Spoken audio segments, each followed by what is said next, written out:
Let's switch back to the other big heavyweight matchup of the night. The Florida Gators, unranked, new head coach and Billy Napier. They have a superhero of their own, and Anthony Richardson. They spent all season trying to learn each other, get to know each other, gel this thing, because the biker gang from the West Coast is rolling in. The best team in the Pac-12 invaded the swamp, got everything they were looking for. They did not expect an L. It was Florida 29, Utah 26. Trevor, let's just start with you. Your impressions of this. What does this mean for Florida? Where do you think they wind up being in the rankings? And is this devastating to Utah in the Pac-12? Devastating to Utah. I'll start there. Yeah. Number 7 team in the country. That means a lot of preseason hype. Playing against an unranked team. Now, I get it. It's in the swamp. You got a lot of hype around Billy Napier and Anthony Richardson. And we knew this was going to be a tight game. But that is still the number 7 team in the country playing against an unranked team, which says a lot. I thought Utah played really, really good. But, man, Anthony Richardson showed me a lot tonight. He is known for his athleticism. The Utes knew that he was going to use his legs to try and win the football game, and he still went out there and got it done on the ground. Yeah, he threw the ball really efficiently as well. 17 for 24, only 168 yards, no TDs, but, man, when it counted, he made plays. He had 3 touchdowns and 106 yards on the ground. He answered the bell. Congrats to Billy Napier and that squad. That's a great way to start getting a top 10 win, and it'll put them on the map. Now they got a target on their back. Speaking of that target on their back now, Bryce, do you think this says more about the top to bottom viciousness of Jurassic Park and the SEC, or is this just a great game 1 road test for Utah? They take it, bounce off of this, and come back and just light up the Pac-12. I mean, I think it does, right? I think it has to say at least something. I mean, an unranked SEC team gives you all that you can get. I mean, just 12 rounds right in the mouth. And to Trevor's point, both teams played really well. There was nothing that I think, that was just outstanding in terms of it. There wasn't dumb penalties. There wasn't dumb turnovers. It was just a hell of a game. It was a lot of fun to watch. But I just think that, I love, how you deem, your, I guess, analogies or however you're going to quote somebody, whether White Walker's Roman Army or now we got Jurassic Park, but that's really what it is. I mean, it's Welcome to the Jungle, especially in Gainesville, taking on this crew. So, I do think it just speaks a lot more to Jurassic Park than anything else. And it's not to answer Trevor's question if I can, but I think this is pretty detrimental to Utah because this was coming off of a hell of a Rose Bowl game against a hell of an Ohio State team. And so I think coming off of the momentum, even though they did lose, coming off the momentum of that game gave them kind of a national prowess, to walk into what could have been at least a playoff atmosphere, really only having, I think, USC and Oregon on their schedule as the 2 ranked teams. We know how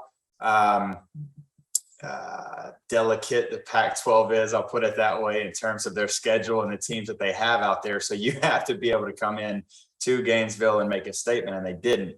But Anthony Richardson, man, I tell you what, he's going to be a guy I think we're going to have a lot of fun watching all year. His command of the offense was something I just was completely blown away with. I mean, we all know here in this room, man, when you have shifts and motions and have to read defenses and then execute the game like that, that's a lot on your plate. And to see him have complete command, I never saw the Bryce Petty, look back on the dang wrist band going, hey, okay, we got X fly instead of X short, all that kind of stuff. I mean, he just had complete command of the offense. And so, my hat's off to Napier and Anthony Richardson. Yeah, it's probably way too early to even say the word Heisman, but this guy's got three strides on everybody else. Hack, your biggest impression of watching Anthony Richardson go up against the biker gang tonight. Number 7 team in the country, top team west of the Rockies. Unranked Florida knocks them out. Yeah, I was really impressed with Anthony Richardson. I think you got to see his raw ability last year, and I think he was at times a fish out of water with what they were asking him to do. And I think tonight, I want to give, a tip of the cap to Billy Napier and his entire staff of putting him in situations where his skill set and his strengths were on display and he was able to be successful. To your point, Trevor, like he didn't do a ton of stuff from a throwing the football standpoint, but when they did, he was out of the pocket.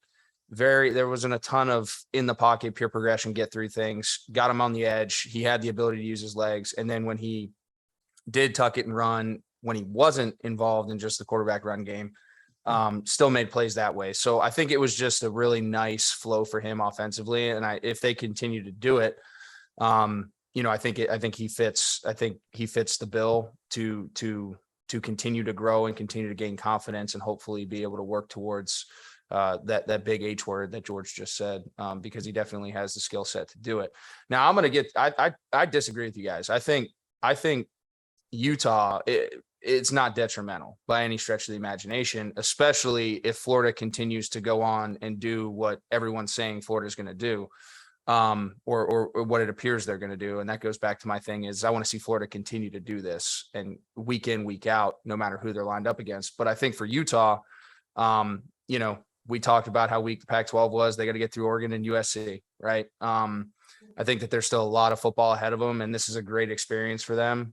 Tying a bow on all of my thought processes heading into this week was love the big time matchups. Whether you agree that Florida is unranked or not, it's still a logo. They've been in the national stage in our memory of college football. They were the biggest thorn in Nick Saban's ass at some point in time, not too long ago when Urban was there. So I really think that Florida still draws athletes. You get them in the right position and you put them in positions to be successful, they're going to do it. So I think Utah's fine. I think both teams continue to grow for this. The trajectory of both teams still can align very advantageously for each of them. Let me ask you this real quick, Hack. If you don't think that that's detrimental, okay, we just talked about Alabama and Georgia, right? 1-2 without a doubt, and they don't play each other. Yeah. My question to you is now we're really playing with just 3 and 4. It's not 2026 yet, so we're not going to 12-team playoff. So you have what undoubtedly is going to be probably Ohio State, and then you are fighting for 4 with either a Clemson, a possible Big 12 team, hell, maybe 3 SEC teams if Florida goes and does what we think. Yeah, they'll never do that. I think it's better, and I would agree with you, but I think it would have been better for them to beat Florida in Gainesville and then Florida take off and do what we're talking about doing in terms of an image on your schedule versus losing and then having, man, you're 6, you're 5, 6, you're on that bubble the whole time. I just think it's going to be tough to eclipse. 100%, but it's the way they lost, right? They didn't get their doors blown in. They had a chance to win the football game. They were on the 4-yard line to win it with 20 seconds left. So I thought that they came out and showed their strengths as a team. They're gritty as hell defensively. I think that they're as solid of a Pac-12 team defensively as you're going to find. I think Cam Rising is a very, I thought he played really well tonight. Trevor, you said that. I thought he played great. I think they have some weapons outside. But I disagree with that. I think when you look at it, week 1, big logo, a lot of expectations for Florida, even though they weren't ranked, still expectations. They go out to do what they do and they handle business. At the end of the day, you're fighting for that 4th spot no matter what. It happened last year. What if Clemson comes out and lays another egg the way they did, and then they're not going to take an ACC team? I don't think that there's a Cincinnati in the group of 5 out there right now. Notre Dame, they just played Columbus hard. Guys, can I pop in real quick on Florida? Can I pop? We keep talking about Florida having this trajectory. They were unranked. They beat the number 7 team in the country, but let's look at their schedule ahead of time. I think it's going to be a loss that looks worse and worse to Utah down the stretch.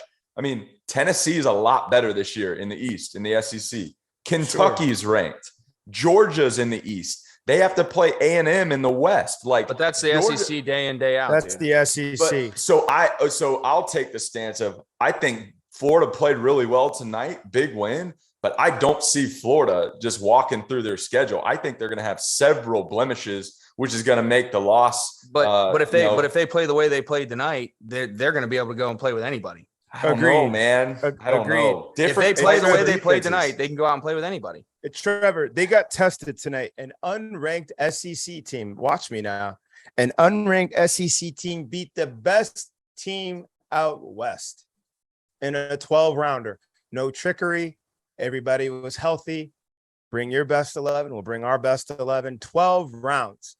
Coach Whittingham has been there for over a decade. I think like 18 years driving Utah. And we heard from Yogi Roth that his coaching understanding from talking to coaches, culture takes 18 months. Coach Napier got there a couple weeks ago virtually.